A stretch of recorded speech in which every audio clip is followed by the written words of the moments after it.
ভাই ভাই ভাই আমার দেখা হবে ভাই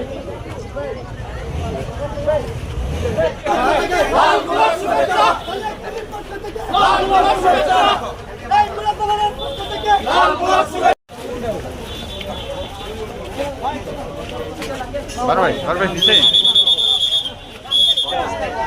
Cámara, cámara.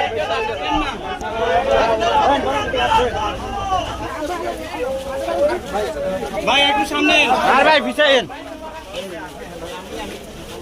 এমনিতে আপনারা জানেন অনেক ব্যস্ততার কারণে নিজ এলাকায় আসার সুযোগ হয়ে ওঠে না। তো সেই জায়গা থেকে যেহেতু ঈদের ছুটি সেজন্য চাইলাম যে একটু আসি, এলাকার মানুষজনের আবেগ আছে দেখা করার বা ওনাদের অনেক চাওয়া পাওয়ার বিষয় থাকে সেগুলো শোনার জন্য এবং মোস্টলি দেখা করার জন্য এবং এলাকার কী অবস্থা সেটা দেখার জন্যই আসা। এমনিতে কোনো বিশেষ প্রোগ্রাম নেই আজকে, এমনিতেই অনেকদিন হয়ে গেলে না। বিগত সময়ে তো আমরা দেখেছি যে কুমিল্লার নাম শুনলেই আওয়ামী লীগের এক ধরনের বিতৃষ্ণার বিষয় ছিল। তো এখানে অনেকগুলো কাজ আমরা দেখেছি অনেক সময় প্ল্যান থেকে বাদ দেওয়া হয়েছে, যেহেতু এলজিআরডিতে আমি আছি, এবং অনেকগুলো কাজ প্ল্যানে থাকলেও দীর্ঘদিন ধরে এখানে কাজগুলো করা হয়নি, একটা অবহেলা ছিল। তো সেই জায়গা থেকে এটা আমাদের একদম ন্যাশনাল পলিসির অংশ। যে অঞ্চলগুলো অবহেলিত ছিল, আপনারা জানেন উত্তরবঙ্গ অবহেলিত ছিল, কুমিল্লা ছিল, এবং বগুড়া, ফেনী সহ আরও কিছু অঞ্চল আছে যেগুলো আপনারা সবাই জানেন যে বিগত সময়ে উন্নয়ন কার্যক্রমের দিক থেকে অবহেলিত ছিল। তো আমরা সেগুলোকে প্রায়োরিটি দিচ্ছি। তারই অংশ হিসেবে মুরাদনগরেও যেই একদম জনগণের না, এটা দুঃখজনক আমাদের মিডিয়ার পক্ষ থেকে, যেমন আপনারা যে দেখবেন যে আমাদের যেই মুক্তিযোদ্ধা অধ্যাদেশটা হলো সেটা নিয়েও কিন্তু এক ধরনের গুজব চলে, এবং এটা মেইন স্ট্রিম মিডিয়া থেকে হচ্ছে, যেটা সবচেয়ে দুঃখজনক। কারণ আমরা সোশ্যাল মিডিয়া একটা গুজব ছড়াতেই পারে, কিন্তু সেটা যখন মেইন স্ট্রিম মিডিয়ায় যায় এটা আসলে আমাদের জাতিগতভাবে আমাদের জন্য আমরা পিছিয়ে আছি, এবং পরবর্তীতে ফ্যাক্ট চেকের মাধ্যমে সেটা জানতে হয় যে কতটুকু সত্যি। তো এখানে অনেকেই রাজনৈতিক উদ্দেশ্যপ্রণোদিতভাবে এটা করে থাকেন, এবং আপনারা দেখেছেন যে আমার পরিবারের মানহানি করা হয়েছে, একটা ভুয়া চাঁদপুরের একটা ঘটনাকে আমার বাড়ির ঘটনা বলে চালিয়ে দেওয়া হয়েছে, এবং আমার বাবার মানহানি করা হয়েছে সেখানে।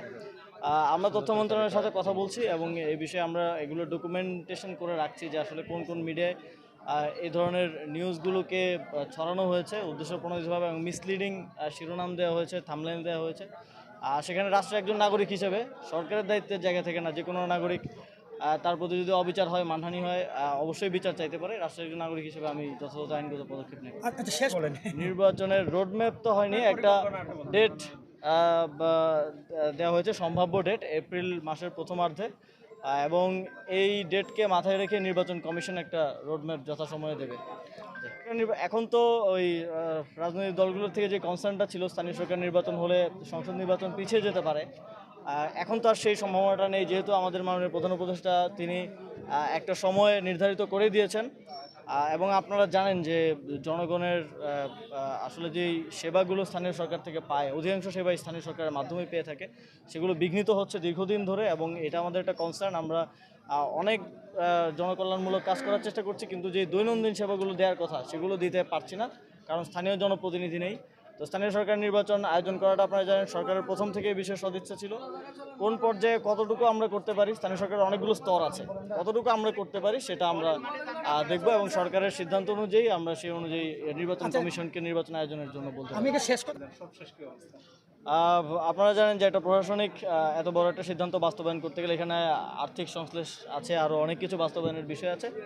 তো এটা সরকারের এখনও প্রক্রিয়াধীন আছে এবং সরকারের বিবেচনাধীন আছে। আশা করি আমাদের অন্তর্বর্তীকালীন সরকারের সময় এই বিষয়ে একটা সুখবর দিতে পারবো।